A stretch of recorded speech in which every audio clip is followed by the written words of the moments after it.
On this episode of Reliterated, 4 refugee children from a war-torn city find themselves swept up into another country's conflict completely separate from the one they're fleeing. This Cold War is basically being fought over where to set the thermostat. One side likes it cold, the other wants to turn the heat back on. Also, Santa Claus is there and he's passing out weapons. It's weird. Bundle up and enjoy some Turkish Delight as we talk about The Lion, the Witch, and the Wardrobe on Reliterated, the podcast that begs you to spread the word about us so more people can listen to us babble on a weekly basis. So it's like church, only we don't sing brainwashy songs and ask for a tenth of your income.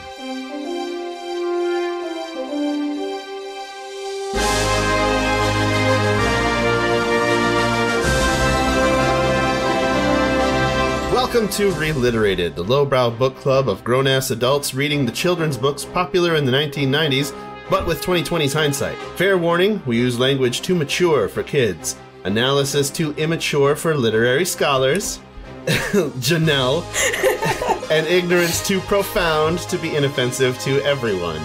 We also talk about our books in depth, and that includes spoilers, so before you listen, if you're not familiar with the story, prepare to be spoiled. Although everybody probably knows how this story we're covering this week ends.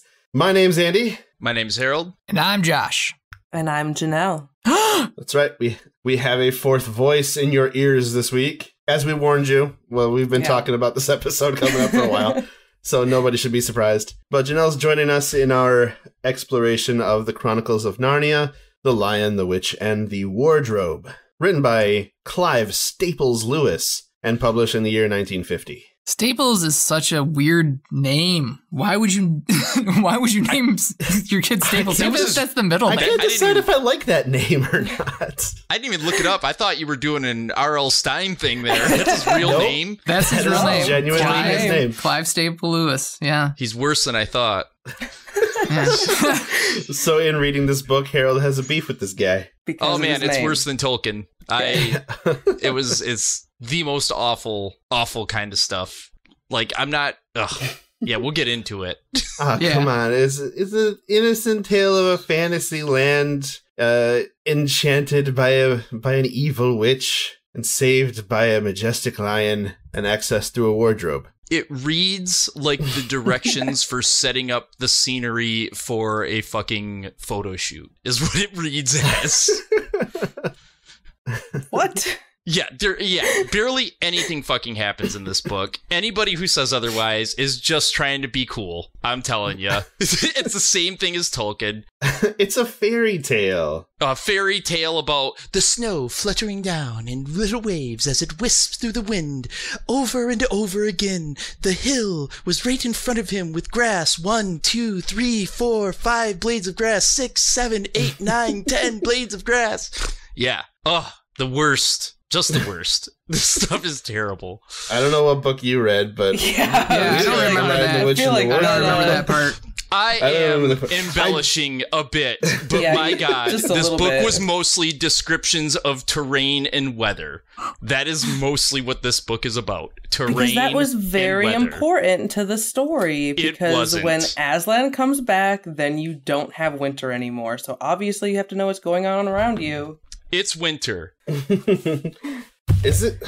I don't know. I've read quite a few stories lately. Is this the one where the snow kept, what is it, whizzing? Or what? It wasn't whizzing, but it described the snow as... I know what you're talking about. Making a sound that you don't really associate with snow. I thought that was in the last book that you guys read. It could have been in the Magic Treehouse one. Yeah. Yeah, where the snow was... Yeah, that was the last one. Flitting or something. Fizzling? I don't know.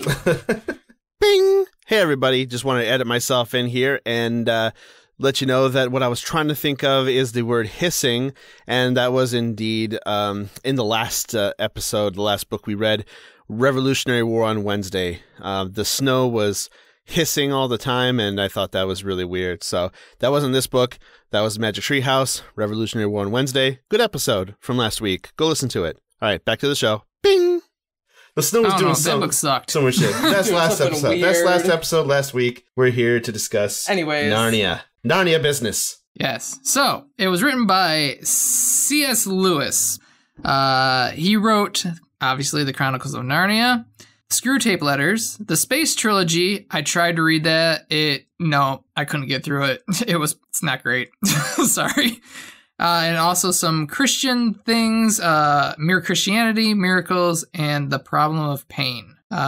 He's written a whole bunch of other things as well, but not as noteworthy. And yeah, he wrote a bunch of stuff, but he's also known as a Christian author, which when I was doing some research, I did not know. He claimed to be an atheist as a teenager and walked away from the church, but then came back to it when he was older, and he became a theist. And then when he went on a walk with none other than Mr. I'm going to describe every single word, every single rock, Tolkien, and this other guy, and he basically became a Christian and did that sort of thing for the rest of his life. Did some stuff in the wars, but he's really seriously, it's really boring. Stuff. He went over here, he wrote some books. It's really boring. It's very, very boring. It's just like, yeah, he wrote books and... Josh, you're fired. I'm sorry. It makes sense that he was boring. Yeah. Yeah. So, like, during Second World War, he took child evacuees from London and took them to other places. That might be where they get the beginning of the book. But, yeah, his life was very unremarkable. It really is. And unresearched, apparently. I did research. It's just very boring. I was like, this is all just very boring. He's one of the more celebrated fantasy authors of all time. I think, but apparently it was very boring. But apparently he was very boring, and he did some stuff during the war and wrote some books. I think he's one of the most celebrated fantasy authors because of the fact that he was a Christian author, just like J.R.R. Tolkien. Here's what I think. That helped, yeah. It does help, because here's the thing. When I was in high school, okay, I dated a Christian girl, and she had all these Christian friends, and all they ever tried to peddle at me was C.S. Lewis and J.R.R. Tolkien. They didn't want to read anything outside of that. C.S. Lewis and J.R.R. Tolkien, the best writers of the fucking world. Oh, by the way, they're Christian. Constantly. Well, guess what? Christianity is huge in America. Didn't know if you knew this. So if that church and multiple churches, like, we would go places. We went to a church camp down south in Michigan, and like, there were thousands of people at this camp, and they were all talking about C.S. Lewis there. So I think that is why they're so celebrated and popular, is because people that believe a man was raised from the dead and that Noah somehow took a bunch of animals onto his ark and repopulated the planet were told he was good, so they all read it. And then it just went from there. It has to be. It has to be. And this has been Getting Harold Started. It's only not been hard part with of this it. subject. Yeah, it's really not hard with this subject. I know it's not. This subject, and then again, I like reading. I like books, but I want to be entertained when I'm reading a book. I think to me, you want your stories to be untainted by personal trauma that you experienced in the church. I was never really in the church. If anything, adjacent to the church. I gave people trauma while they were in church, if anything. but it's not just that, though. Like, I get that the story could have been really good here, I think, but it skips past any part that could have been interesting in an effort to describe things. At one point in the book, he says, "I'm not even going to describe this to you because then your parents won't let you read it." And I'm like, wait a second. You spent the last fucking 20 pages describing a path. And now you're going to not describe the ogres? Are you kidding me? There is a little bit of laziness as the book winds down here. There's some hand waving, like, Aslan feeds the whole crowd. Just like I can't tell how it did it, but he did it. We don't know how he did it. Yeah. It's because he's Jesus. It's just because he's big Jesus. Tea party somehow. It's just supposed to be a Jesus allegory. And then there's a point where he's like, he made battle plans with Peter, told him to put his people such and such and do so and so. Well, like, what the fuck? So he's not thorough. Yeah. All right. Well, hey, on that. This is a book for children. Let's get it going then, because we're already getting into the story. And yes, C.S. Lewis was just a boring person, so let's skip his life because it was unimportant. And he literally was just a writer. I was like, yep, he just wrote a whole bunch of stuff all the time. Yep, that's all he did. So, Harold, how's about a Bob's Your Uncle summary?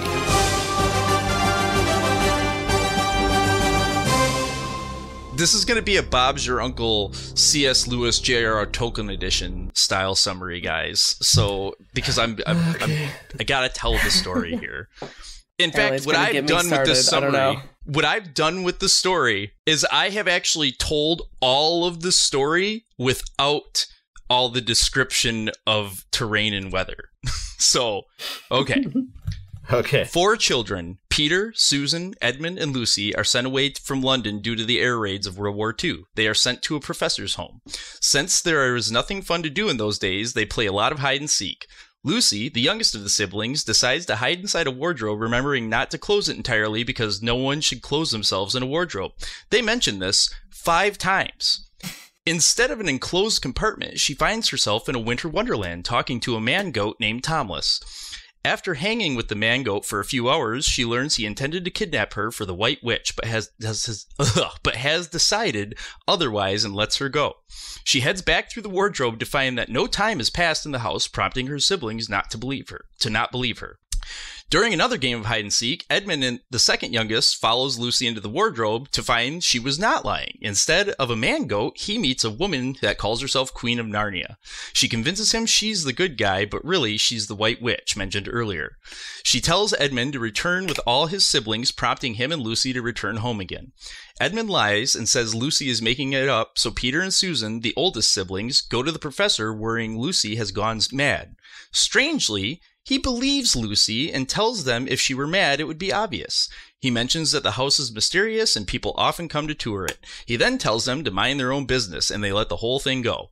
Sometime later, all the kids hide inside the wardrobe and learn that Lucy was telling the truth. After chastising Edmund for being a dick, they follow a robin through the woods to the home of some beavers. Mr. Beaver tells them about Aslan the lion and what the White Witch has done to Narnia, which is make it winter all the time and never Christmas. Edmund gets butthurt about the whole situation and decides the queen is the good guy, so he slips out unnoticed. He finds the queen and learns that he was wrong and she's a total dick. She takes Edmund hostage and sets out to get the other kids from the beaver den.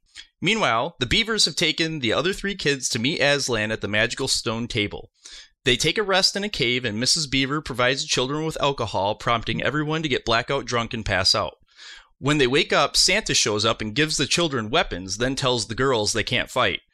At this point, spring starts. Descriptions of spring go on for quite some time, as if C.S. Lewis were attempting to out-describe Tolkien. The witch sends her wolf police after the 3 children because her sledge can't move in the mud. A short time after the 3 siblings and the beavers meet Aslan at the stone table, and he explains that Peter must fight a battle to save Narnia. He also agrees to help get Edmund back. When the wolf police show up, Peter, with no training, beats the captain by stabbing him in the heart. Aslan sends the forest creatures to follow the wolf's partner, who was hiding in the bushes, back to the witch and rescue Edmund. Aslan agrees to meet with the witch and make a deal for keeping Edmund because technically she is supposed to be able to kill him since he is a traitor. The deal is struck between the lion and the witch without anyone knowing what the deal is. They leave the area and make camp where Aslan gives Peter some battle plans. Later that night, Aslan sneaks out of the camp and the girls follow him. On the way, he discovers them and allows them to follow until a certain point. He makes them wait while he approaches the White Witch again and allows her and her minions to shave, muzzle, and kill him. At this point, the author decides not to describe the minions because there aren't any terrain or weather involved. The girls mourn over Aslan for a while as mice chew through the ropes used to tie him. The girls get cold and start walking back and forth to get warm. When the sun rises, the stone table cracks and Aslan comes back to life. It turns out Aslan's deal was that the witch could kill him instead of Edmund. Of course, it just so happens that if a willing victim is killed in place of a traitor, the stone table cracks and death works backwards. Because he was dead, Aslan gets literal corpse breath, so stank it can bring stone to life. He travels with the girls to a place where the witch had turned a bunch of creatures to stone and uses his halitosis hammer to break them free. Aslan, the girls, and all the creatures head back to Peter and Edmund, who it turns out have been in a cool battle the whole time that we were reading the description of weather and terrain. Before we get too much cool fighting in, Aslan jumps on the witch and kills her. This proves that really every event that took place over the last 20 or so pages were utterly pointless and no one but Aslan was necessary. He tells the kids that they are royalty. The kids have all kinds of adventures and kings and queens, but we skip that so C.S. Lewis can describe a lamppost that the kids find as they are chasing a white stag. They decide to go past the lamppost because they feel something is up with it. As they walk, they fall out on the other side of the wardrobe inside the professor's house. No time has passed, and they tell the professor everything which he believes entirely. He tells them that they will someday return to Narnia, but it won't be through the wardrobe. And Bob's your uncle. That is exhausting descriptions of weather and terrain in Narnia. Well, that's one way to describe it. That wasn't Bob's your uncle. That was not. That was Robert's your father's brother. Hey, man, I told you. I feel like it's necessary to tell the whole fucking story so we can talk about it because most of that fucking story was descriptions of terrain and weather. You're not wrong. Yeah. And there's a great plot device in there that you touched on. It just so happens. Yeah. Yep. A lot of the story takes place because it just so happens these were the rules set in place before time existed. And if she had known this, if she had known the special rules from before time existed, she would have known that the lion would be resurrected and get life breath. It was so in your face, dude. The emperor is God. The queen is the devil. Fucking Aslan is Jesus. The kids are, get this, the sons of Adam and the daughters of Eve, which he tells you an exhausting number of times. Yeah, that gets annoying. Yeah. I kind of liked it. I liked it the first time. I didn't like it the 76th time. Just like that wardrobe thing. Every single person that walks through the wardrobe, nobody would close the door on themselves in the wardrobe. Sons of Adam. Oh my God. Unless you're an asshole. Son of an Eve. Son of an Eve? What? Son of Eve. You're a son of Adam or a daughter of Eve. You're not a son of Eve. Yeah. Get it right. Yeah, dude. Adam had boys out of his butthole, and Eve had all the girls out of her vagina. Girls. That's how birth works. And didn't allow them to fight. Yeah, because Santa is sexist. Santa does not want women in the military. Hey, so is Aslan, because he says that, what was it? I actually wrote it down. Take the girls and minister to them while I talk to the boys about fighting. Yeah, so... Oh, battles are ugly when women fight. That was the quote. Yeah, that was what Santa said. Ugly when women fight. Fucking Santa. What did he mean asshole. by that? It's like, excuse me, what? So, Harold, if I was to tell you that this book was written as a fairy tale for a little girl, would that change your opinion of it, or why some of the things were not described, whereas weather and terrain were very described? It would not. Because most fairy tales don't have the nitty-gritty stuff. They just have the flowy stuff. I read the part in the beginning, the letter to his niece. He had a letter to his niece. I was writing this book for you, but I learned that girls age much faster than books. Yeah, that was the clue of it, yes. Yeah. I didn't know if you read that or not. So. No, I read the book, and then I listened to the audiobook twice at 1.75 speed so I could write the summary, because I didn't want to forget anything. And, it was almost worse. At least with the book, I could keep going blurry-eyed and pass out. But yes, there are a ton of descriptions in this book. So. Oh, yeah. It's just what people expected. People back in the days when this stuff was written were more in touch with nature, and they liked the scene set for them, I guess. I don't know. I wasn't too bothered by the description. I wasn't bothered by it. I was bothered by, like, the lackadaisical, in-depth detail of some of the action, but I wasn't bothered by the description. The glossing over of really cool sounding scenes. Yeah, like, there was a whole battle that took place, and you know nothing about it except for Peter and the witch swinging their weapons real fast at the end. Mm-hmm. That Edmund got the upper hand on stuff. I'm like, what? When did that? What?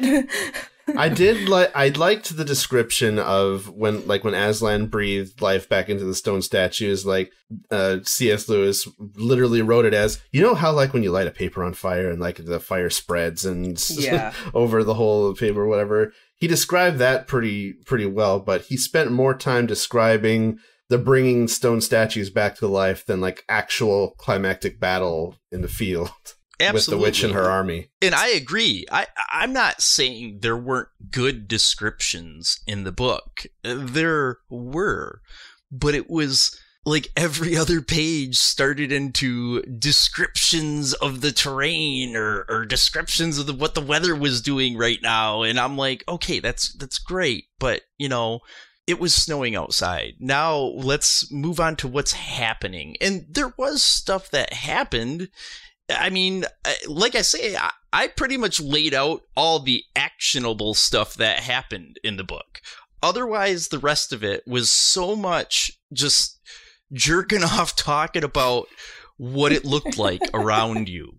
And that's fine, but to me, I like to read a book where, and it just different types of books, I guess. I like to read a book where they don't spend a whole lot of time telling me what the setting is after they've told me what the setting is. Because then I can be like, oh, it's cool. I got this idea in my head. I think of the Dark Tower series, and there's a book that takes place almost entirely on a train. And prior to that, they're in a city.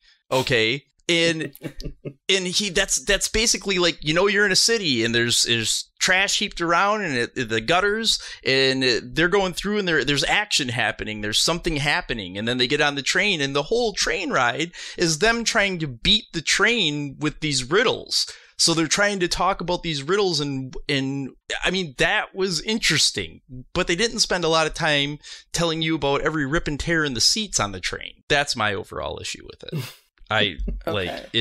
It bored the shit out of me with that stuff. We don't like setting descriptions. I thought they were fun. So I disagree with Harold on this one. I thought they were fun descriptions. I didn't get bogged down by it. Maybe it's because I only read it and listened to it twice. But I thought they didn't really affect me either. Yeah, I enjoyed them. I thought they were fun, but they didn't really strike me as tedious. Yeah, there was one that I found a little weird.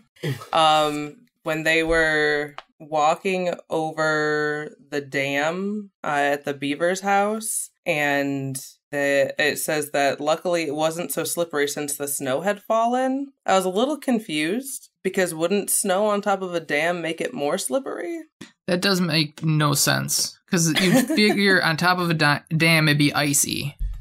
Like, I feel like it would make it more slippery, so I'm confused as to how that makes sense. I guess it depends on how much snow fell. Yeah, because you would think that it wasn't so slippery if you saw snow sitting there, so you'd like try to walk like it's normal, but oh shit, it's like you're less than an inch worth of snow on top of a dam. A dam, frozen water. You're falling off that dam. Yeah. Edmund. Damn.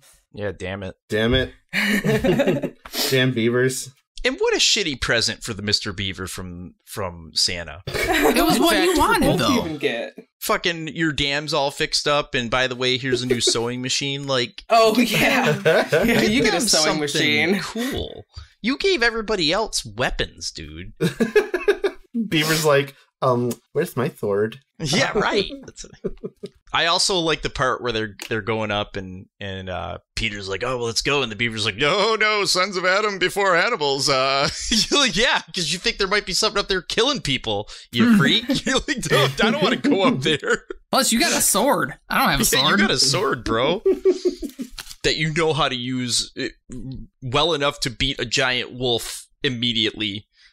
See, I didn't mind that whole part. In fact, he missed on his first go when he tried to go at the wolf, and then he panicked and he stabbed it in the heart. And so, like, even when I read that, I'm like, okay, we're starting to heat up now. He's going to have some cool, like, some battle stuff happening. You know, we got swords, we got bow and arrow.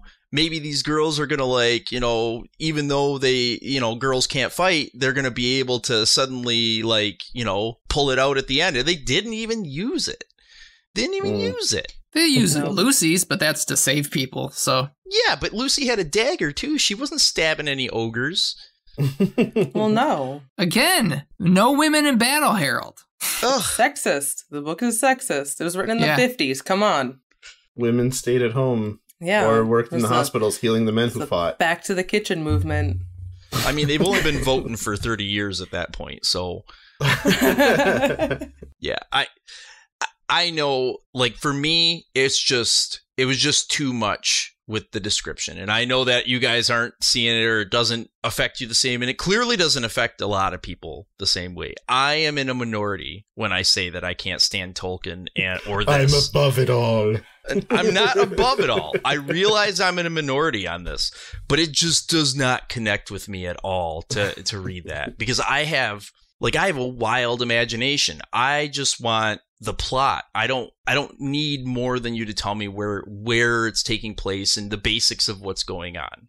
So, and I get it. Back then, it was a little bit different. Books were a lot more popular for people to read too, and they were expected to have more meat to them simply because, you know, you had like black and white TV, or you had the radio, and the radio was AM. It's not like today where you can turn on the TV and find tens of thousands of movies to watch or whatever. So, or video games to play. I get it. You had to have the scene set for you with a verbal or written description. Right. Media these days, you can see it more often, and it's just out there for you to see. You don't have to be told. That witch is pretty mean, though. She's a meanie. She's also a chicken, though. She's got that enchanted Turkish Delight. Oh, yeah, dude. I don't even know what Turkish Delight is, but I was like, I want some. I've bought some for, 3 out of 4 of us can have it, because Josh is not here. So can we entice you to come back to Michigan for some Turkish Delight? For the Turkish Delight that I ordered I'm good on that. Amazon. But it's Turkish Delight. Nobody can resist Turkish Delight. I don't know what it is. I looked it up. I looked it up, and I was like, that does not sound like anything that I would like to enjoy, so I'm not going to buy any. I got a box that has, different flavors. It's an assorted pack, so... Comes in different flavors. I looked up a recipe to see how hard it would be to make, and it's, a total of, 10 and a half hours, and I said no. I like how the Turkish Delight is an allegory to addiction, because it's once you get that first hit of that Turkish Delight, you're always going to want more, to the point where you would eat it until you died. So the temptation of sin. Oh, is that what do you think he was alluding to? I mean, getting addicted to drugs would be sinful. So yeah, in the Christian eyes, it's a sin. Yeah, that's true. To fall prey to the Turkish Delight of the world. But the devil, the witch, entices you with something that is pleasing to get you to follow him /her/it, whatever, until you're on its side, and then there's nothing for you but torture and stoneware, slavery, and stonery.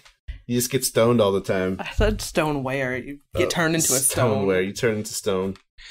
It's kind of funny that his version of evil is a woman, and then his vision of the almighty good is like the manliest lion that could possibly exist, like a giant lion with a huge mane and booming voice. And yet magic isn't inherently evil, like a lot of Christians get themselves worked up into a froth about. Like, there's the witch's magic, and then there's Aslan's magic, and like the Emperor's magic, the unseen, he's out there somewhere, Emperor, who set this all in motion, whatever. But it's deep magic, and it's not inherently deeper magic. And then the deeper magic, aka it's not magic, it's God's power. So it's God's will. Yeah, it's God's will / power that's it's doing it. It's the way. This is the way. This is the way.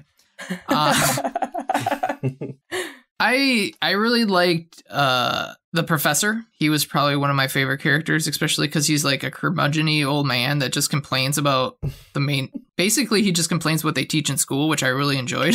What are they teaching these kids in school? I'm like, that's great. Because he's like, they should teach logic. I'm like, that makes sense. They should teach logic. But no. So but his whole shit was illogical. Yeah. He's also, you don't know this, but he's also the main character in The Magician's Nephew. That's why he doesn't question Narnia. And The Magician's Nephew is apparently the first book in the series, or chronologically, it's the first one. Yes. Chronologically, it comes before The Lion, the Witch, and the Wardrobe. Episode is it a prequel 1 book. Episode 1, The Magician's Nephew. That's what it is. Yeah, I don't know if it was written after. It was written after, because he wrote the Lion, the Witch, and the Wardrobe, and then he wrote The Dawn Treader, I think. And then after that, he did, I don't know. My book's out of order. On the back of my book, it says there are 7 books in all in the Chronicles of Narnia. The Magician's Nephew, The Lion, the Witch, and the Wardrobe, The Horse and His Boy, Prince Caspian, The Voyage of the Dawn Treader, The Silver Chair, and The Last Battle. All right, so in publication order, it came out Lion, Witch, and the Wardrobe, Prince Caspian, The Voyage of the Dawn Treader, The Silver Chair, The Horse and His Boy, The Magician's Nephew, and The Last Battle. That was how they came out chronologically. All over the place. In publication order, whereas like chronologically, it's all over the place. Yeah, weird. He just decided to skip the fuck around. Right. It's even more sporadic than Star Wars. At least they like kept them in 3 movie chunks. Yeah, at least that makes sense. This doesn't make any sense. Right, yeah, that doesn't make any sense at all, because there's no way that I would know that guy's the main character in the 6th book released, but it's the first book. Yeah. Like, it's... I've read all of them before, so they're good, in my opinion. I think they're pretty decent. Again, I was raised in a very Christian household, and that is why they're like, "Hey, you should read C.S. Lewis." So, oh yeah, when you get brought up as a Christian, when you get taken to Sunday school, you get shown The Lion, the Witch, and the Wardrobe, and it was like the old cartoon before the live action movie came out in the early 2000s, I think. Yeah. But yeah. It was a very handy allegory of Jesus and sacrifice, the sacrifice of a very important being's love for humankind or whatever. Yeah, definitely. I think that my church was a little bit more strict then, because anything that had any type of magic at all. Oh, you were in one of those. Yes. No magic So this whatsoever. was not on my reading list. C.S. Lewis was even on your church's blacklist. Yes. I'm pretty sure I watched the cartoon version of Lion, the Witch, and the Wardrobe when I was a kid, but being that I did not have any of that influence, first off, I can barely remember it, so I definitely didn't watch it over and over again. And without anybody influencing me to understand it was allegory for Jesus and everything, it did not connect. that was what it was about for me. I wasn't told that it was an allegory for Jesus at all. Like, I don't think that I even watched the movie until after we left the church. So that would have been... The movie did add a lot of that stuff that the book was missing. A lot of focus on the action scenes and the battle and stuff, but it still had a lot of the lion figure, the big hero of the world, being humbled, being beaten and suffering and tortured and being killed in the stead of another, and then that sacrifice allowing him to be resurrected and come into even more power, and in so doing elevates humankind to a place of honor in the world. Yeah, that was in your face. Yeah, it's pretty clear that, like, sons of Adam and daughters of Eve, humans are a very important part of creation. Like, in the Christian, like, mythos, like, humans are made in the image of God, and, like, we are the apple of his eye and preferred over, like, the best creation God ever created, somehow. Even though we do all kinds of dumb shit. God watches Jackass and he's like, yep, I made that. I'm proud of that. I am so happy for this. I'd sacrifice my son for that. On topic but unrelated to the book, I watched a guy today tell the Noah's Ark story. Okay, and basically he's like, he gets to the point where he's like, yeah, so then God flooded the whole world and killed all the evil people. And somebody's like, well, surely there had to have been, like, some babies that were good. And he's like, nope, all evil. And he's like, so he killed all them.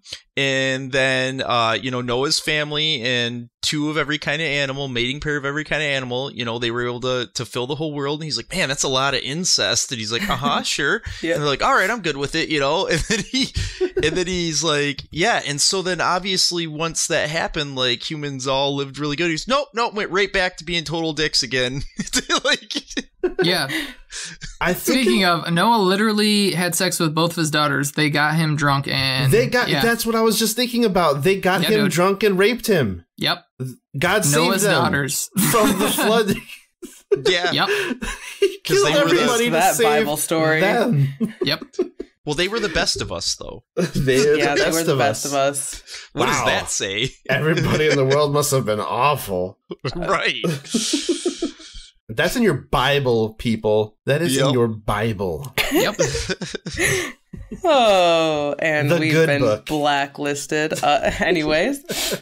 They skip past those parts and read the parts that they want to read. Well, yeah. Like they'll just read the description of dinner, which went on forever. Oh my God. So yeah, Harold, I agree with you. The dinner scene, forever. Mm-hmm. But what do you guys think Mr. Beaver was smoking? I mean, I don't know. They gave children alcohol till they got blackout drunk. So yeah, that's what I'm saying. Who knows what he was smoking? He could have been smoking PCP, dude. Ooh. Oh, Lord. Anyways. So what's our next segment, guys? Our next segment. Like, I have some actual stuff that I could say, but it does not fit with the rest of this anymore. I mean, what did you think we were going to sit here and talk about with this? No, I know. Okay, I just get overzealous in my preparation and actually do whole poetry analyses, okay? Too ignorant for literary scholars. I noticed We're just here to talk how about you drugs and emphasized sex. that, Andrew. Yeah. It's just drugs and sex and various tomfooleries. But tell us more about poems. You really want me to? Like, I can't actually go into these because I have them, like, all scripted out. You want me to go into these poems? I mean, I want to talk about the fact that Lucy basically called Tomless a bitch for crying, and it's like, God damn. Tumnus. You mean his name is Tumnus. It's not Tomnus. It's Tumnus. Tumnus, whatever. Tumnus. Played by Professor Xavier in the movie. Yeah. Oh, God, really? Yeah.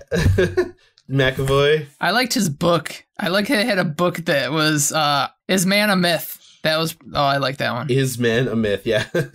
I mean, I'm willing to watch this movie because I'm sure since there's a visual going on, it is going to be focused more on some cool stuff happening and some interesting things going on. The movie's a all lot the better stuff than you get the book. in the description is there on the screen for you to see. Yeah. So they're like, oh shit, well, this movie's only gonna be 15 minutes long if we don't fucking like add some stuff to it because.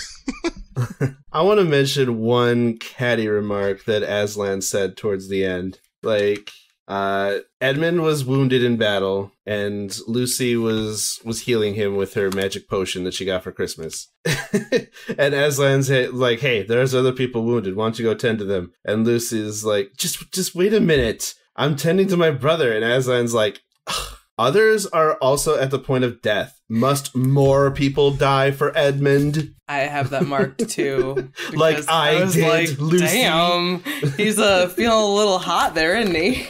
I mean, Edmund's a prick. Yeah, he's an He asshole. is a prick. He But kinda Aslan's deserves a already little bit of died suffering. for him. Aslan's Right. already died for him, and we don't want to make others die for this bitch. Aslan is also super obsessed with blade cleanliness. Yeah. Oh, yeah. That was Oh my weird. god.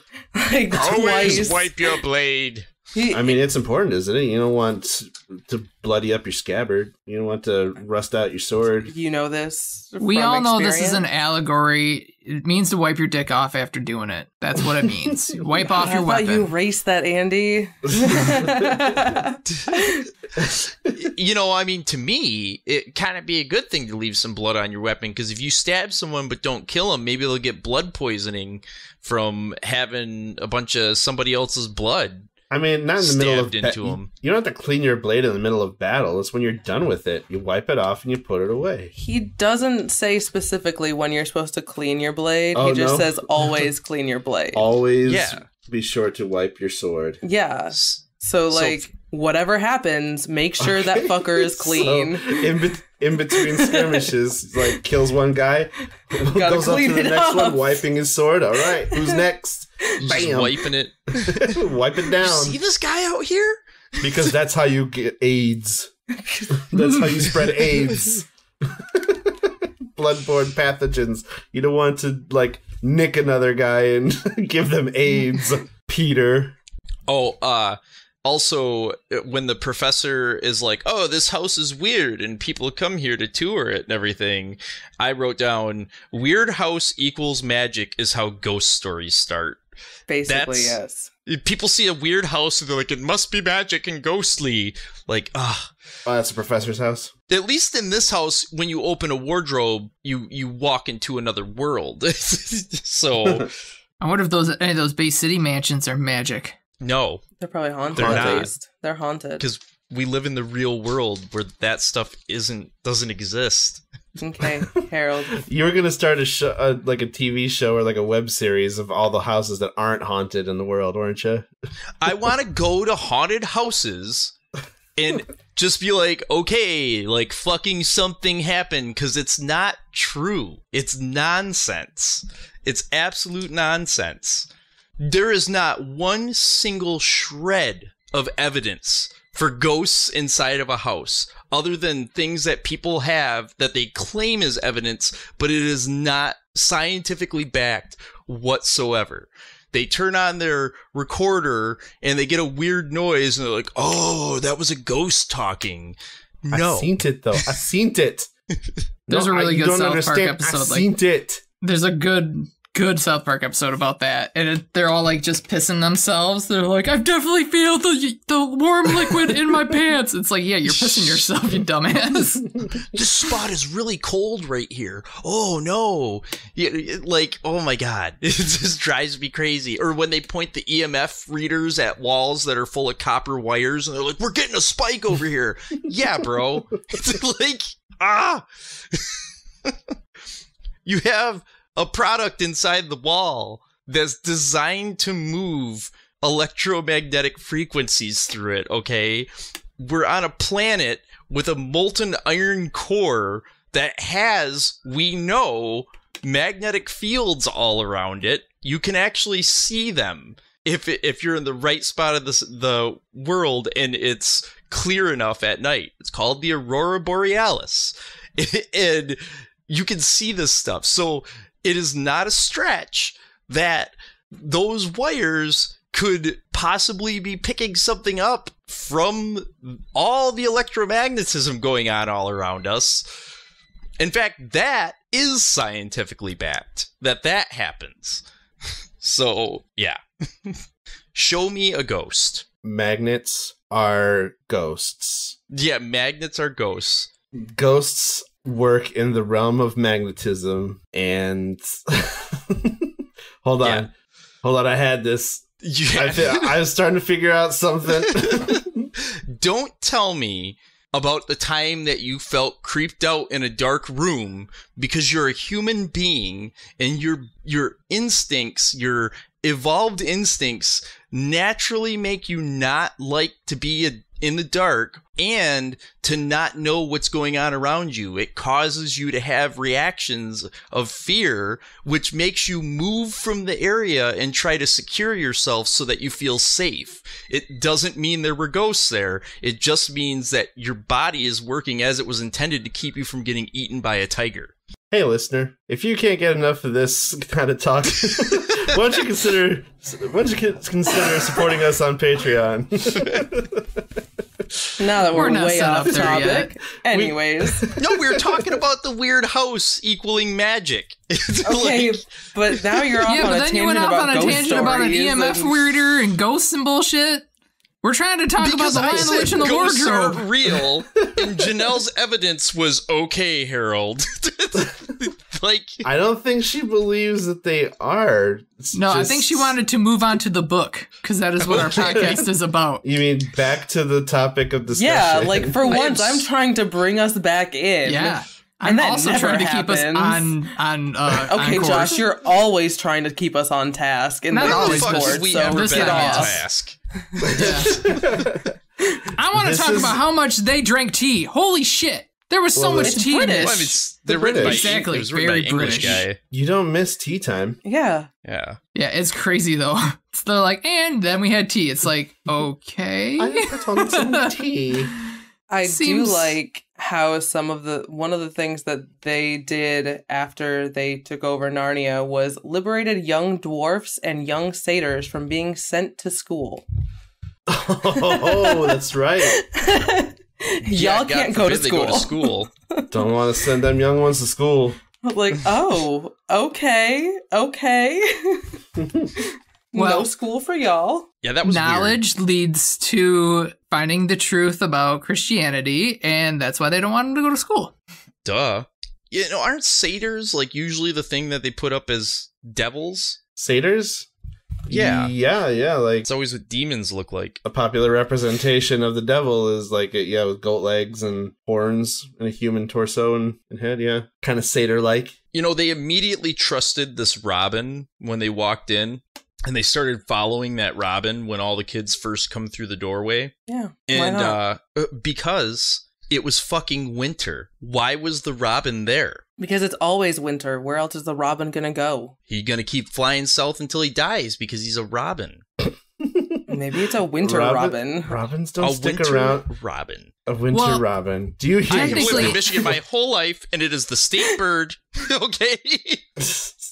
They do not stick around in pre-Christmas winter. No, they Correct. don't. But spring was already coming back. Aslan was on the move. So that's why the bird was there. Because he was back because spring was going to be coming in like 3 hours. Yeah, is that the point where the robin came in when things are starting to thaw? No. So Aslan makes spring come back? Yeah. Yeah. Well, they said Aslan- Aslan Okay. comes and goes, but they said that So- winter was forever. Okay, that actually goes into this analysis of this poem. Okay. All right, we have a segue for you. Yay! No, go ahead. Let me Okay. hear how this is explained. So the first poem, it's on page 79 in my book. We've already discovered it's not on the same page in Andy's books. I have no idea what page it's going to be on in y'all's books.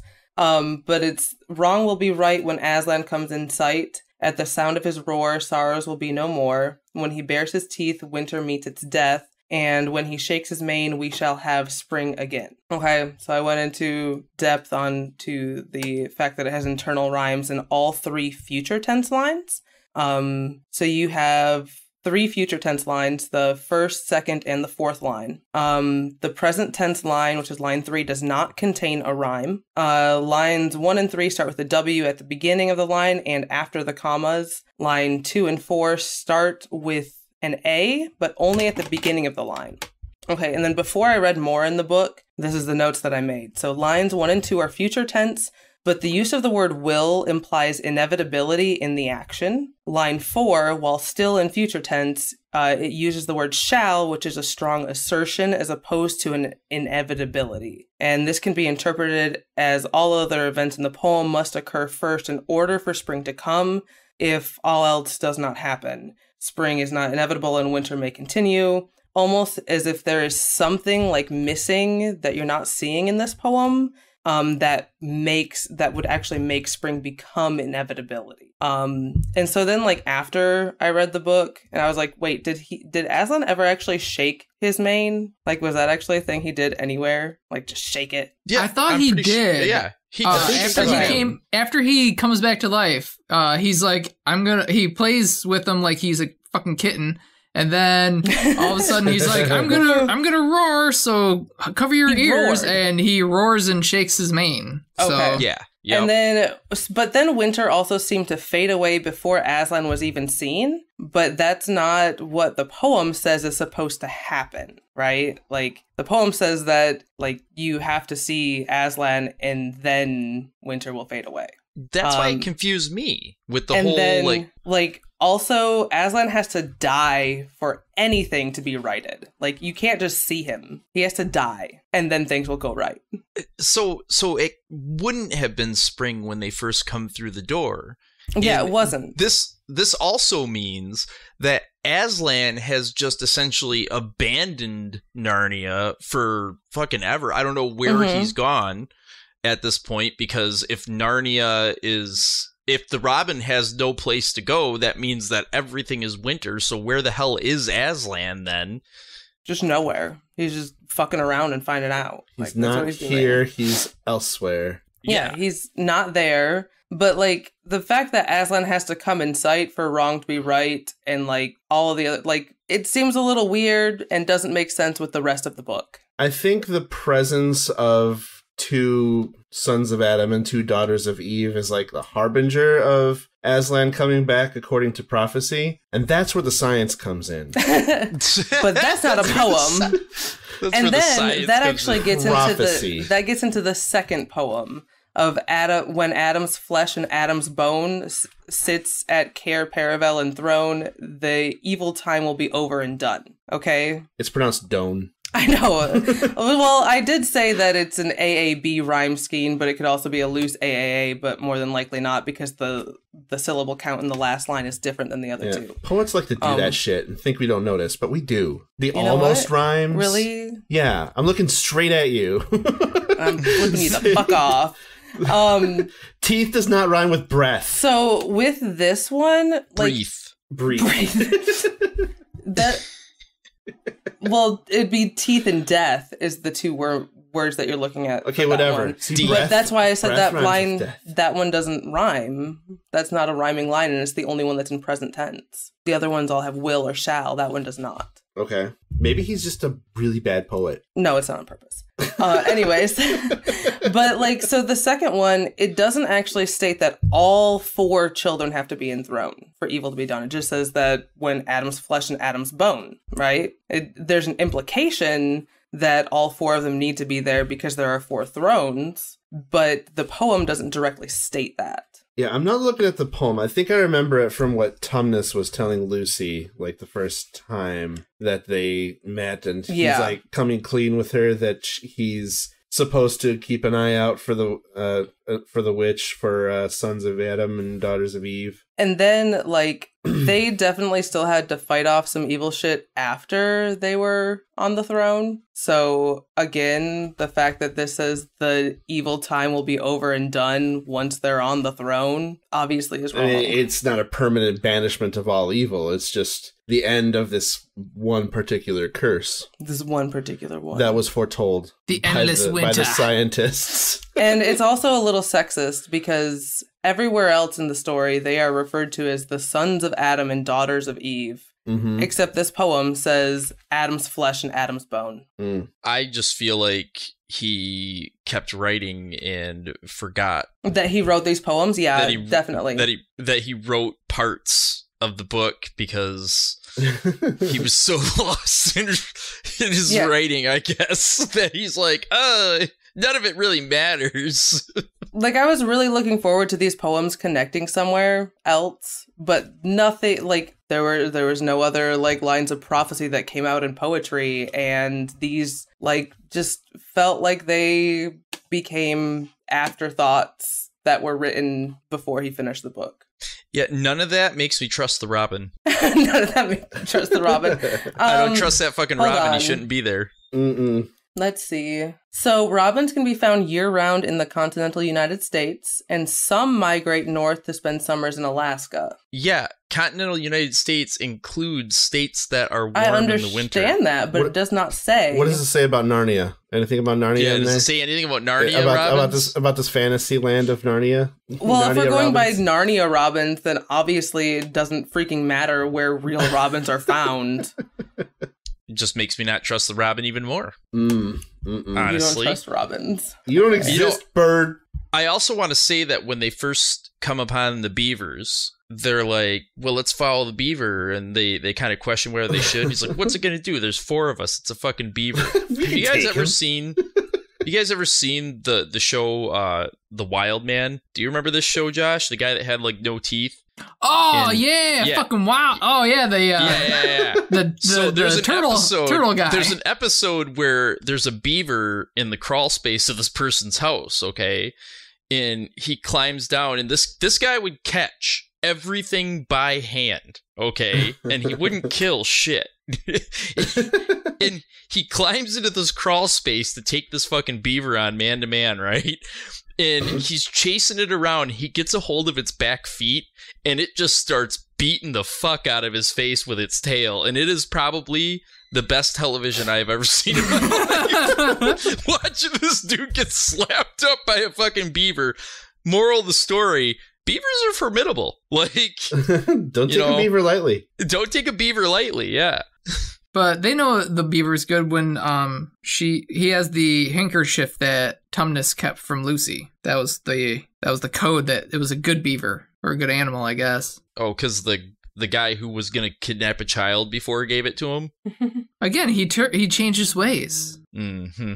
He did get turned into stone really fast in Narnia. Like, so I'm just saying, like, you know, if some guy was going to kidnap my kid and then he's like, you know what? I feel bad about that. I'm not going to do it. I'm never trusting that guy again. You know what I'm saying? Like, you were going to kidnap a child, bro.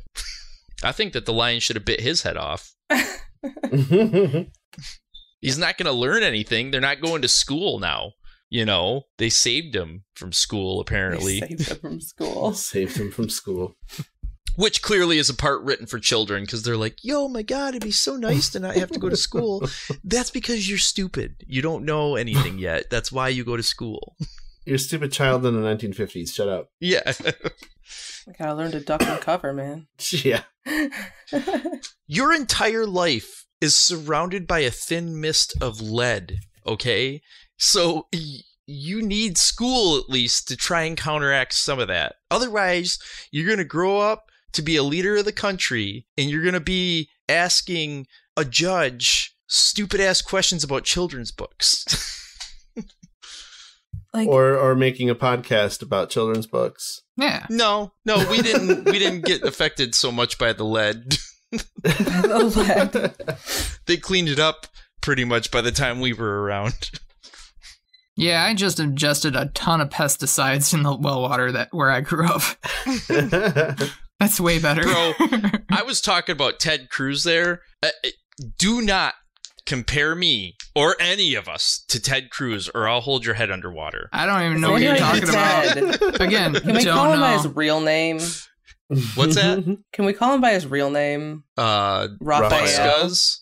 Oh, his name's Raphael. Yeah, he doesn't want to go by Raphael because it's fucking too. It's not American. It's too ethnic for him. Too ethnic.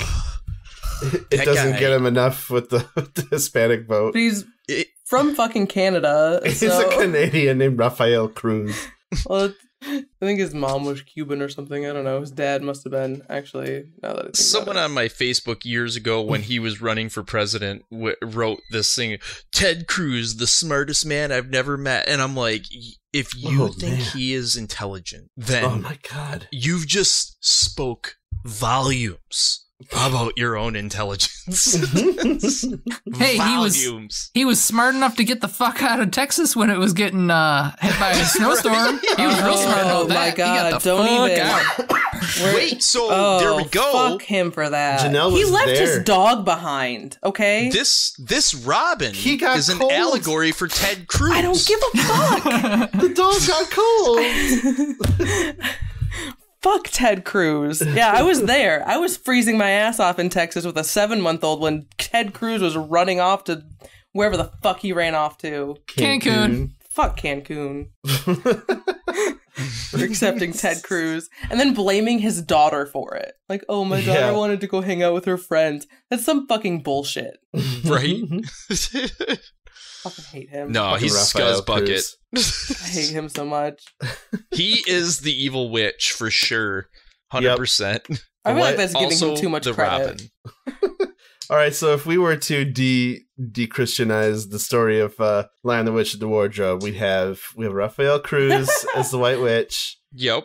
Who's Aslan? Arnold Schwarzenegger. Arnold Schwarzenegger, clearly. Or Liam Neeson, like in the movie. Oh, yeah, maybe. I don't know. Arnold's more imposing than Liam Neeson. Who is Edmund? The one that the White Witch takes for kind of not really brainwashes, but fools into Justin Bieber. You know what? Justin Bieber. Justin Bieber. I think Trump is more like the witch, and Edmund is Ted Cruz. Yeah, there you go. I like that. You think that Ted Cruz is eventually going to flip? I mean, no, you're right. No. I mean, Ted Cruz was like against Trump until Trump was the guy for the Republicans, and then he's like, yay, Trump. Even then, like, Trump was still dogging on his wife. Dude, he called his wife ugly, and he still supported him. But he still had to support Trump with that weird-looking grimace on his face. So like, I think that makes Raphael Cruz and Edmund in my book. But he's not gonna flip. He's not gonna. He's never gonna flip. In fact, he would Romney would have to be like Edmund if we're going this way. Yeah, Romney. But even Romney is not your friend. No, he is not any better. He's not. But you know, between him and Ted Cruz, at least Mitt Romney likes our trees in Michigan. I like trees, I like cars. Yeah, sure. I like the trees. The trees are the right height here. And if you don't know what that clip is, I will send it to you. But it is the best clip ever from the 2012 campaign. Yeah, 2012 campaign. That is also the election cycle where I fought with a guy for 3 days and then we broke up. And we're actually talking about de-Christianizing it, but you just picked two people who totally use Christianity to further their goals, even though they are I did not the pick last Ted people. Cruz. I was just trying to go on that. So maybe this is not going anywhere. No. If we throw out like the whole like good guys of like the good guys of the story are just like genuinely good guys, like this could be like the schism of the Republican Party being told in an allegory where Trump is the White Witch. The four kids are four notable Republicans who, while they're still kind of assholes. The kids are Republicans? They can, yeah. I mean, but they like three of the kids literally go into the that are story better than others. I know, but the kids literally go into the story like fighting the White Witch. There's nothing like supporting. And there are Republicans who never got taken in by Trump. Like Romney, McCain, like maybe Peter is John McCain, although he never died in the. I got a much better way to do this. Did you before you do? Did you notice that towards the end of the book when they're like adults, they're all talking like pompous assholes? Oh yeah, well it literally said that they started talking like that because now they're all kings and queens. They're not all kings and queens, and I'm like, okay, but this is just fucking annoying. Like, they all get set up as royalty. They don't even just like talk about like being brothers and sisters anymore. They like refer to each other specifically as royalty or whatever. And I'm like, they're what royalty the fuck? In a fantasy land. They're Republicans. They're Republicans. So Aslan is RoboCop. Okay. Yes, clearly. Edmund is the Terminator, right? The White Witch is the alien queen from the Aliens universe, right? I'm with you. Mm-hmm. Lucy is whoever Drew Barrymore played in E.T. Okay. Firestarter? No. Drew Barrymore played her in E.T. The little girl from E.T. This is where I'm starting to get light on characters. Because come on, I've nailed down some good ones here. We got RoboCop, Terminator, because the Terminator was bad in the first Terminator, and he flipped sides and became a good guy. That's Edmund, right? Okay. And then Peter is John McClane. Okay. Okay, Susan. Then Hilary Swank, Karate Kid. Yeah. Bam. There you go. Yeah, okay. There we go. Yep. And Lucy. I mean, we went with. I said Drew Barrymore from that, but I feel like Drew there's a better Barrymore one from E.T. Yeah, I feel like there's a better one somewhere. I was just. I don't really. I'm not Girl thinking from of. Signs is all I can think of. There you go. The girl from Signs. The girl from Dakota Signs. Fanning? Dakota Fanning. There you go. Yes. Dakota Fanning from Signs. In everything she's ever been in. Dakota Fanning in everything she's ever been in. That is Lucy. It's amazing. She's still like 12 years old, isn't she? Yeah. Like 30 years. But She's been Dakota 12 years Fanning old. is perpetually 12. Yeah. Bing. Yeah, it's me again. Just editing myself in to set the record straight here. We let Josh lead us astray with some misinformation.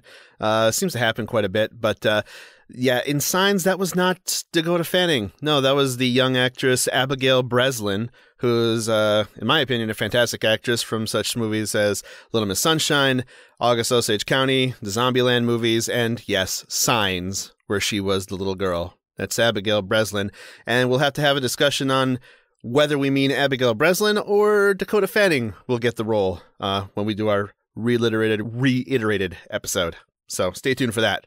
Bing! All right, so now we're talking Lion, the Witch, and the Wardrobe as an allegory for this supergroup of personalities. It's not about Christianity anymore, is it? Now it's a cool fucking movie. It's about about something way else. Yeah. Okay. And no, they can still do the same thing, only a lot more battling. Okay. A lot more battling.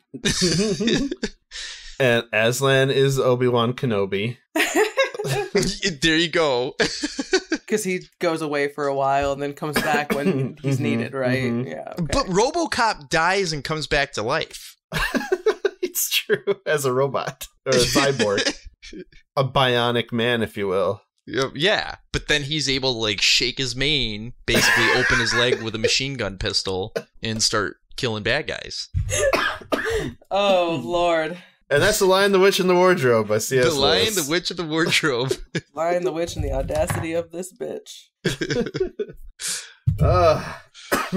Okay. I'm still really proud, and I tried to say it earlier, but Josh continued talking, even though I was trying to say something. But I am extremely proud of Halitosis Hammer. Halitosis Hammer. Halitosis Hammer.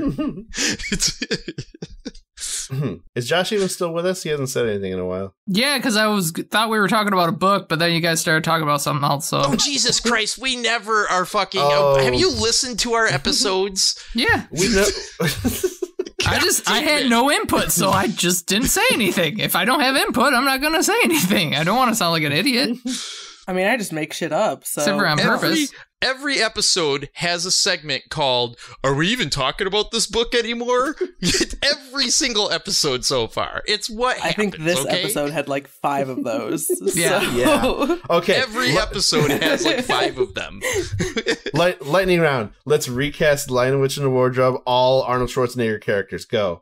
Oh shit! Okay, so Kindergarten Cop. Kindergarten Cop would be I don't know. I Mr. just Beaver. named one. Mr. Beaver. Aslan is clearly Conan the Barbarian. obviously. I still say Edmund is Terminator. Okay, Edmund can still be Terminator T-800. The Witch, Mr. Freeze from Batman and Robin. Obviously. That's just a no-brainer right there. Peter would be the Running Man. The Running Man, okay. What about Lucy and Susan? Well, he doesn't really have any movies I where don't know. he doesn't Where he's the fight supporting anybody. role? Yeah. Let's just we're just gonna make Where he's Twins. not allowed to fight? Yeah. Oh, Twins okay. and Junior. Susan are twins and Junior. Junior. Junior. Yep. One of them is just there to be pregnant. Yeah. Yep. Who is Gunther? Gunther? When he played The Gunther? other lion. Oh, yeah, that's right. Yeah, Gunther's the other lion. The other Nice. lion. Oh, right. The hitman in Killing Gunther. Mm-hmm. Yep. What about Tumnus? Shit. I had one. The guy from Predator. His character I from was gonna Predator. make that be the giant. Yeah, the Giant guy from Rumble the Bumpin' giant was gonna be is. Dutch. Oh, Yeah. Okay. yep. Okay. Giant grumble bumping. I say that Tumnus is the guy from The Last Stand. Because he's he's the old sheriff guy, but he predicts his town. God, I want to watch that movie. I haven't seen that in a while. Me too. Now I think about it. Yeah. All right. Add that to the list. Yeah, but is there anybody that can be his character from Eraser, which is a classic Oscar-winning Oscar-winning movie, Eraser. about railgun sniper rifles. Were there any other characters of importance in this book that we haven't No, touched there on weren't. yet? We ran out. Yeah, All we right, ran let's out. go with one of the unicorns. Oh, the professor. The professor. Oh, the professor. But that would be... I think that would just be Governor Arnold Schwarzenegger. Yeah. Yeah, it probably That's would the be. governor. Not any Governator. movie role. Like Nope. everyone in Narnia is a movie role, and then the professor is just Governor Arnold Schwarzenegger. Yeah, he's This- just there to fuck around and find out. This lightning round right here makes me wish there were more Arnold Schwarzenegger movies so we could do it every time. I feel like there are still a lot of Arnold Schwarzenegger characters that we can cast, though. Oh, for sure. Yeah. For sure. Oh, yeah. We haven't even brought up any of his weird cameos. So, Right? like Around the World in 80 Days, he's in that movie. He's just in Around the World cause. in 80 Days. Yeah, he's in it. Hmm. Just cause. Just is. Nice. Jingle All the Way. Jingle. like- Oh, his character yeah. from Jingle All the Characters. Way. See, those are the ones you got to save up for the non-violent Arnold Schwarzenegger characters, though. Oh, yeah, it was Batman and Robin. Yeah, he was Mr. Freeze. Yeah. Mr. Freeze was yeah, the okay, witch. we already said that. Yep. Sorry, I was... Yep. Nice to meet you. Nice to meet you. It's so terrible. Oh my Arguably his best role. It What was killed fun. the dinosaurs? The Ice Age. Cool body. Apparently, he is in I Am Greta, which is about what's her face? Greta Climb- Thunberg? Yeah. Really? Oh, Yeah. excellent. Probably as himself in like a documentary type. Yeah, it's a documentary, so he's in that. So we can cast him as himself in I Am Greta. Okay. So his role in the documentary I Am Greta. If we can cast the Governor, we can cast As- his Oh, yeah, for him sure. documentary. Whoever the maid is in the professor's house. What was He's her also name? in Hercules in New York, Yeah. and Mm. there's a documentary called Pumping Iron, I believe that's what it's called, where he talks about, that's the one where you get the classic line, every time I pump the iron, I feel like I'm coming. It's like coming over and over again. I'm coming and coming. That's definitely Mrs. McCready. Definitely Mrs. Oh my McCready. god. Mrs. McCready. There you go. All right, and that's The Lion, the Witch, and the Wardrobe recast with Arnold Schwarzenegger's roles Yeah. throughout his entire career. It's a better book. It's a better, but it's a better podcast episode. Let's face it. But So, what's the moral of the story here? believe in Jesus. Don't eat the Turkish Delight. I mean, the moral of the story is, like, you know, allow yourself to have a little bit of imagination. Sometimes you walk through a wardrobe and it's a winter wonderland. It probably isn't, but if kids are saying it, you know, play along. It's fun. That would be, for me, other than the Jesus thing, because it was really in your face. Like the old Jesus, you know. Moral of the story, if you ever find yourself in an unfamiliar place, it always is to your benefit to get to know the prophecies surrounding what people believe. Because you never know when it'll help you. Well, I mean, they didn't really have a choice. The moment they walked in there, everybody was like, we're telling you the prophecies. Actually, You're part of the that was an prophecy. allegory for Christians knocking on your door to tell you about Jesus. Yeah, True, yeah. Bonus points if you're part of the prophecy, you know? Yeah, right. Oh, I'm in this magical place and just so happens it was prophesied I'd be here. Yeah, okay. Fuck yeah. And you're going to be king? Shit. Yeah, dude. Where the lions at, though? But only under where the Aslan. lions at? But only what? I want to But ride only a under lion. Aslan. They can only rule under Aslan. Only rule under Aslan. Because that's what Care Paravel translates. Well, I and looked up Aslan the is under translation. the unseen emperor as well, who's clearly God. Right. There's the seat of power underneath the larger seat of power. Yeah. Care Paravel was a... It's an Old English translation meaning lesser court. So, like, they literally ruled under Aslan. That's what it comes down to. Narnia was ruled under the scope of the greater realm of existence. Or It's a pyramid something. scheme. It's a pyramid scheme. That's the B story here. It's all a pyramid scheme. The White Witch was just trying to recruit people to her MLM. Yeah. Have you ever heard of Body by Vi? Essential Turkish Delights. Oh, what happened to those little guys that she turned into stone? Because Aslan didn't breathe on them. So are they just out in the middle of the woods, stone still? Oh yeah, the Well, I think that the intention was he would eventually get to them because he says at the one point, he's like, people could be hiding anywhere, you know? That's You gotta true. look in every nook Right. and cranny. that was in the witch's castle. Yeah, I thought that was in went the through all her castle. castles. Right. But But I randomly in the assume that woods. also meant like there's wider world. We're gonna have to find more people out here who are stone. Clearly, Right. there's a Yeah, lot there of was people. that tea party of woodland creatures who were using their Christmas presents that Santa Claus came around and gave them, and the witch got pissed off that it was Christmas, so she turned Why them to was stone. it suddenly Christmas? By the way, like just, Her magic curse was breaking. It was wearing off, Wasn't it and so spring, time though? was moving on. Like, It I was thought the- it was. That spring. came like 4 minutes later. yeah, It got further into winter, like past where she had yeah. frozen time, essentially. So, like, you know, Christmas happened because Christmas happens, you know, like 3 days after the winter solstice, and then it turned to spring because apparently that can happen after, you know, 10 seconds. It is a magical like- land. or when I don't know. whenever the lion gets there. Yeah, you know. I just think it's kind of crazy that Santa showed up there. I feel like that was weird. Like Santa Claus just I pops mean, into the story real quick. The unicorns and the fawns and the centaurs. Yeah, I'll buy that. I- But well, yeah. Santa? He just doesn't fit. No, Santa the Claus does talking not beavers. It is a little weird, but It's you weird, know, right? They gotta keep the magic alive for the kids, I guess. I guess. It's another way to connect it to Christianity, Christmas. And Yep, it's a link But to they fucking Christianity. hate Even though Santa that's now. a link to paganism, whatever, it's fine. Yeah, they hate Santa Claus know. now. Like This Santa was dishing out weapons, even though he was Yeah. sexist about women in the military, but he's still giving out swords. strapping Gave them. out swords, but Give him a strap. then gave Mrs. Beaver a sewing machine and Fix Mr. Beaver's dam magically. That's the Arnold from Jingle All the Way, by the way. Santa Claus? Santa Claus. Yep. Oh yeah, of We course. got it! We got there! We got it. We did it. We found it. Yeah, we had to. That's a high note to go out on, is what I say. all right. Yeah, it is for sure. All right. The Lion, the Witch, and the Wardrobe. Let's put do our to recommends. Would we recommend this book? And we can skip me. Because we know you didn't like it.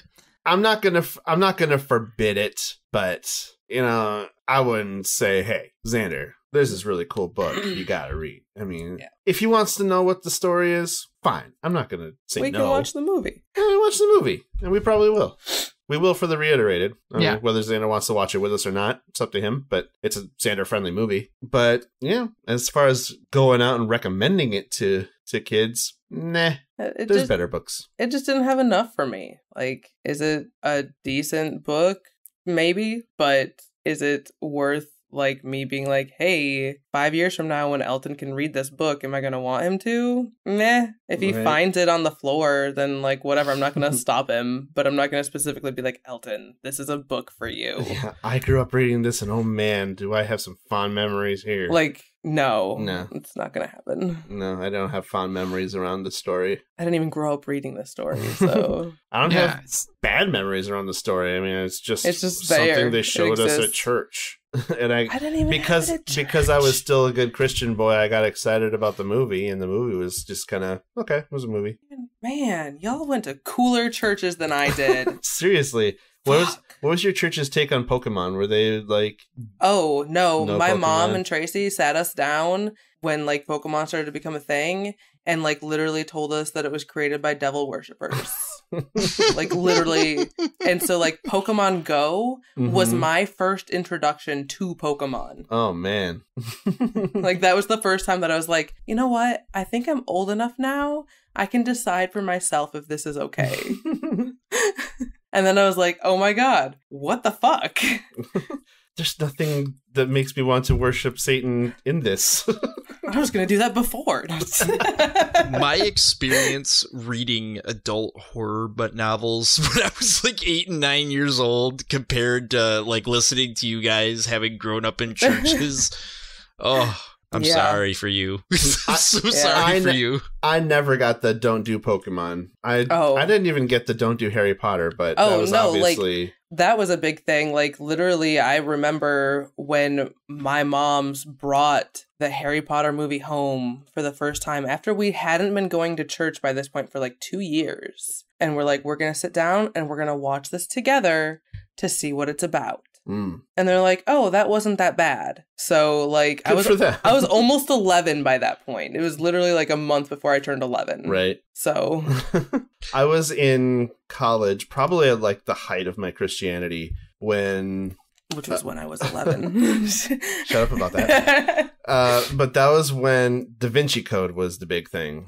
And the church was like in crisis mode about how evil the church was in this story, the Da Vinci Code. And you couldn't throw stones at people without hitting a sermon about cracking the Da Vinci Code or debunking the Da Vinci Code, whatever. So, can you believe they're being honest about the church? It was a mediocre it's all run by evil albino monks or whatever. I mean, I'm not saying it was a good book. I'm just saying that it was a... I just stayed away from it because I didn't want to read it.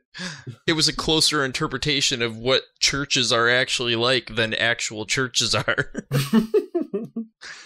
Maybe I'll read it someday. I don't know. Yeah, I would not say like... I would not recommend this book. It was a fun reread from when I was younger, but I went on Wikipedia and I was like, oh, this synopsis is perfect. This is all I need to read. So yeah, I would say if you're interested in it, just go on Wikipedia and read that because it does a good job. You don't need to read the whole thing. Or listen to the Bob's Your Uncle summary at the beginning of this episode. Yeah.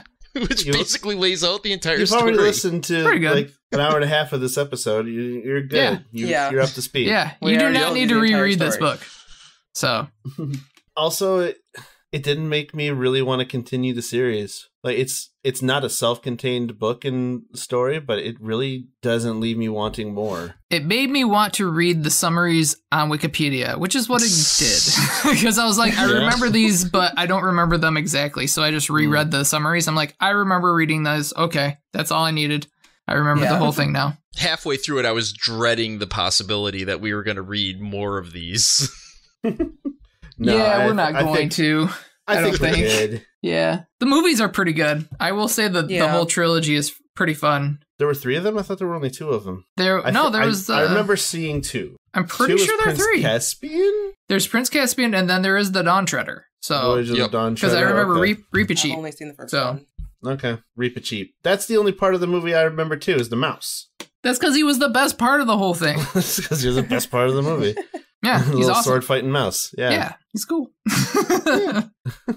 Now there's also a video game that I picked up for a video game adaptation of the movie adaptation of this book. So I've been thinking about doing maybe a stream on our Twitch channel, which we have, but I haven't really done anything with yet.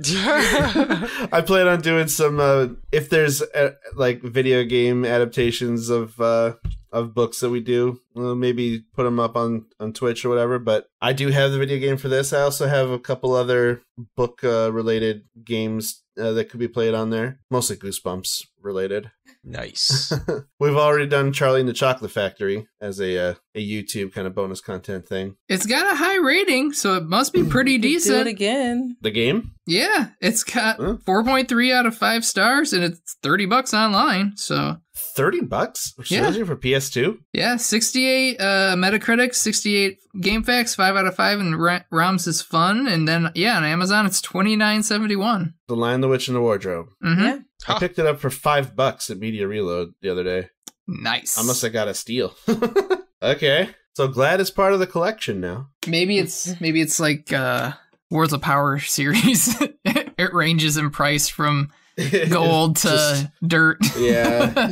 I like, you know, we all know that I dislike Tolkien and his stories, but I really like the Shadow of Mordor game. I thought that was fucking great. Like, Oh yeah, Lord of the Rings fun. put out some really good games. Yeah. you know what I hated about that game though was every time you ran into a new ogre, it went on for like 45 minutes about who he was and what he was going to do to you.